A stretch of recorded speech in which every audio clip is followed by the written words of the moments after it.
Hi guys, shout out sa lahat ng Whitey World friend ko. Mag-unboxing tayo guys. At yung aking anak ay mahilig sa kape. Ayaw niyang bumili ng ready-made na kape. Gusto niya yung seeds na siya na ang gigiling. Kaya yan ang order guys. O dumating. Bali dalawang order yan. Dalawang beses din dumating. Legit naman pati yung virgin coconut oil ay legit din. So ayan ang ating bubuksan para kasi yung aking partner ay umuwi dito. Gusto niya pagbalik doon sa kanilang lugar, magdala siya ng coffee seeds saka yung oil kasi favorite niya yun, ang gusto niyang gamitin magluto. Mahilig siya sa luto. Kaya yan, binuksan ko bago umuwi yung magdadala niyan.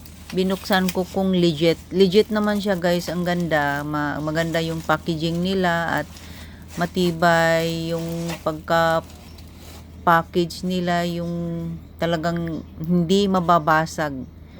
Ayan. Yan ang coconut virgin oil. Bali, isang box na yan, 4 ang laman. Yun ang dadalhin niya sa Japan. So, bali yung coffee, dalawang order kasi hindi na ipadala ng buo dahil naubusan ng stock. So sinunod yung magkasunod lang naman ang dating. So yun. So thank you for watching guys. Sana mag-enjoy kayo sa aking mga video.